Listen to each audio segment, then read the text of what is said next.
تراویح کا کیا سسٹم ہے، مگر اب اپنے اہل حدیثوں کے اندر تراویح کے معاملے میں بھی تھوڑی سی سستی آ رہی ہے۔ اب لوگ کہتے ہیں مولوی صاحب روزانہ بس آدھا آدھا پارہ تراویح پڑھوائیے تاکہ ہم اطمینان سے پڑھ سکیں۔ کیوں بھائی، ایک پارہ پڑھنے میں جان نکل رہی ہے آپ کی؟ ارے نہیں مولوی صاحب، ایک پارہ پڑھنے میں بہت ٹائم لگ جاتا ہے، ہم لوگ بڑے بزی لوگ ہیں، بہت ہم ویست رہتے ہیں، بڑا کام رہتا ہے، دن بھر ہم مزدوری کرتے ہیں، آدھا پارہ تراویح ہوگی، آدھا گھنٹے میں ختم ہو جائے گی، چین سے ہم گھر آ جائیں گے۔ میرے بھائیوں، یہ سستی اور کاہلی چھوڑ دو۔ رمضان نیکیوں کی سیل کا مہینہ، سیل سمجھتے ہو نا؟ سیل، برہروا چلے جائیے آپ، پاکڑ چلے جائیے آپ، بڑے شہروں میں چلے جائیے، دکان پر سیل لگتی ہے۔ ہولی کا تہوار آیا، سیل لگی ہے، عید کا تہوار آیا، سیل لگی ہے۔ سیل میں کیا ہوتا ہے؟ 100 روپے والا کپڑا 50 میں مل رہا ہے، 1000 والا کپڑا 500 میں مل رہا ہے۔ سیل لگتی ہے تو بھیڑ لگ جاتی ہے کسٹمر کی، گراہکوں کی، خریداروں کی، کہ صاحب بڑا اچھا موقع ہے، یہ موقع بار بار نہیں ملتا۔ رمضان نیکیوں کی سیل کا مہینہ ہے میرے پیارے بھائیوں۔ اللہ کی برکتیں بٹ رہی ہیں، اللہ کی رحمتیں بٹ رہی ہیں، آسمان کے دروازے کھلے ہیں، شیطان قید ہو جاتا ہے۔ اس برکت والے مہینے میں جتنا قرآن پڑھ سکتے ہو پڑھو، جتنی نمازیں پڑھ سکتے ہو پڑھو۔ نیکی کرنے کے معاملے میں، رمضان کے معاملے میں سستی مت کرو، رمضان کے مہینے میں سستی مت کرو۔ بھائی ایک پارہ تراویح اگر پڑھی جا رہی ہے، کون سی مشکل آ گئی بھائی؟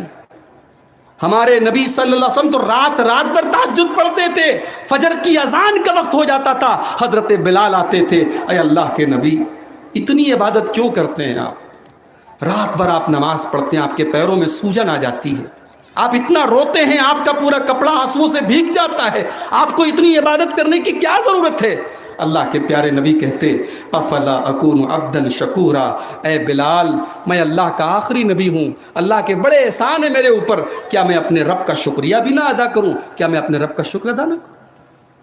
تو تراویح کی نماز میں اگر ایک ایک پارہ آپ کم سے کم پڑھیں تو پورا قرآن ختم کرنا ضروری نہیں ہے، لیکن بہتر تو بہرحال ہے کہ آپ پورا قرآن ختم کر لیں۔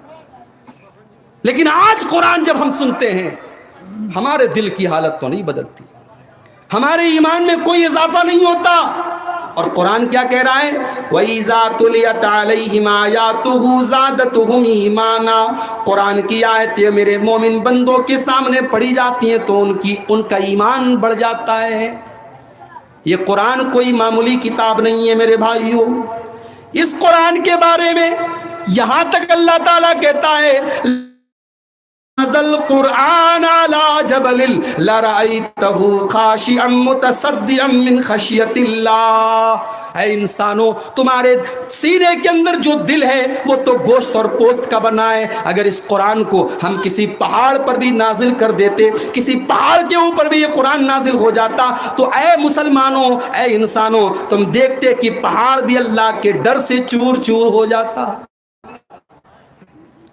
قرآن کو پڑھا بھی کرو اور قرآن کو سنا بھی کرو۔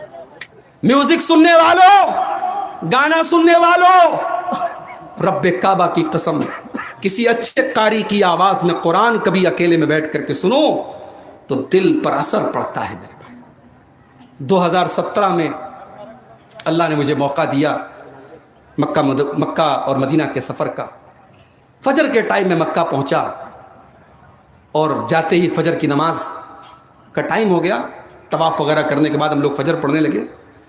فجر کی نماز میں مجھے یاد ہے شیخ بندر بن بلیلہ جو وہاں کے امام ہیں، قاری ہیں، وہ تلاوت کر رہے تھے اور سورہ توبہ کی وہ آیتیں پڑھ رہے تھے کہ میرے کچھ بندے ایسے بھی ہیں وَآخَرُونَ اعْتَرَفُوا بِذُنُوبِهِمْ، میرے کچھ ایسے بھی بندے ہیں جو اپنے گناہوں کا اعتراف کر لیتے ہیں، ان سے نیکیاں بھی ہوتی ہیں، ان سے گناہ بھی ہوتے ہیں اور وہ اپنے گناہ کا اعتراف کر لیتے ہیں۔ یہ آیتیں پڑھ رہے ہیں امام اور پورا مجمع اور پورے مصلیان رو رہے ہیں میرے بھائیوں۔ ان رونے والوں میں یہ گنہگار بھی شامل تھا۔ قرآن کی آیتیں ہیں، میرے رب کا کلام ہے اور حرم کا منظر ہے، اللہ کے گھر کا منظر ہے، وہ کیفیت لفظوں میں بیان نہیں کی جا سکتی میرے بھائی۔ قرآن آج بھی وہی ہے میرے بھائی، قرآن کی تاثیر بھی وہی ہے۔ قرآن کے اندر اثر بھی وہی ہے. یہ الگ بات ہے ہم گنہگاروں کے دل تھوڑے کٹھور ہو گئے ہیں, ہمارے دل تھوڑے سخت ہو گئے ہیں, ورنہ قرآن آج بھی ہمارے ایمان کی بیٹری کو چارج کر سکتا ہے. وَإِذَا تُلِيَتْ عَلَيْهِمْ آيَاتُهُ زَادَتْهُمْ ایمانا. میرے مومن بندے وہ ہیں جب ان کے سامنے قرآن پڑھا جائے تو ان کا ایمان بڑھ جاتا ہے. اللہ کے نبی کے صحابہ میں عبداللہ بن مسعود بہت اچھا قرآن پڑھتے تھے, بلکہ اللہ کے نبی اپنے صحابہ سے کہتے تھے کہ اگر کسی کو قرآن سب سے بہترین آواز میں سننا ہو تو عبداللہ بن مسعود کی آواز میں سنو. بخاری کی روایت ہے اللہ کے نبی نے حضرت عبداللہ سے کہا, اے عبداللہ ذرا مجھے قرآن پڑھ کے سناؤ. حضرت عبداللہ بن مسعود نے کہا, اللہ کے نبی میں آپ کو قرآن کیسے پڑھ کے سناؤں, یہ قرآن تو آپ ہی کے اوپر نازل ہوا ہے, آپ تو خود صاحب قرآن ہے, میں آپ کو قرآن پڑھ کر کے کیسے سناؤں. اللہ کے نبی نے فرمایا, انی ارید ان اسمعہ من غیری. اے عبداللہ آج میں دوسرے کے منہ سے قرآن سننا چاہتا ہوں. حضرت عبداللہ کہتے ہیں میں نے قرآن کی تلاوت کرنا شروع کیا, اللہ کے نبی قرآن سن رہے ہیں اور میں قرآن پڑھتا چلا جا رہا ہوں, سورہ نساء کی تلاوت کر رہا ہوں. جب تلاوت کرتے کرتے میں اس آیت پر پہنچا, حتی اذا جئنا من کل امت بشہید وجئنا بک علی ہؤلاء شہیدا. اے میرے نبی ہم قیامت کے دن ہر نبی کو ان کی قوم کے اوپر گواہ بنائیں گے, اور اے ہمارے نبی ہم آپ کو آپ کی امت کے اوپر گواہ بنائیں گے. جب اس آیت پر میں پہنچا اللہ کے نبی نے فرمایا بس کرو اے عبداللہ بس کرو. جب میں نے نظریں اٹھا کر کے دیکھا فَإِذَا عَيْنَاهُ تَذْرِفَانِ, تو اللہ کے نبی کی دونوں آنکھوں سے آنسو بہ رہے تھے, اللہ کے نبی رو رہے تھے. قرآن کی تلاوت کی جائے تو ایمان بڑھ جانا چاہیے. ارے یہ تو مومن کی بات ہے, قرآن کے اندر تو وہ اثر ہے کہ ڈاکو بھی قرآن سن لے تو ڈاکہ ڈالنا چھوڑ دیتا ہے. فضیل ابن عیاض کو دیکھو, یہ اپنے دور کا بہت بڑا ڈاکو ہے اور اس کا کام ہے لوگوں کے گھر پہ ڈاکہ ڈالنا, لوگوں کا مال لوٹ لینا, لوگوں کی عزت پر حملہ کرنا. فضیل ابن عیاض ایک دن ڈاکہ ڈالنے کے لیے ایک مکان کی چھت کے اوپر کودتا ہے.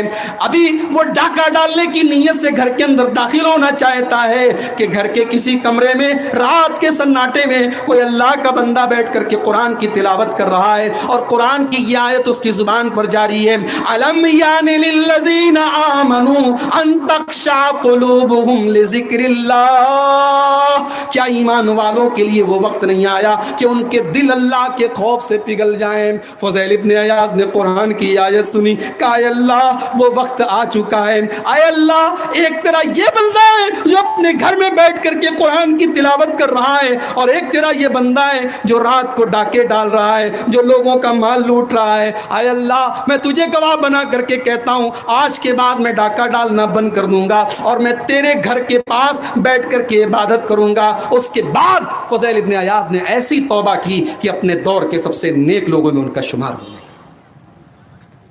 وَإِذَا تُلِيَتْ عَلَيْهِمْ آيَاتُهُ زَادَتْهُمْ ایمانا. میرے مومن بندے تو وہ ہیں جب قرآن کی آیتیں ان کے سامنے پڑھی جائیں تو ان کا ایمان بڑھ جاتا ہے.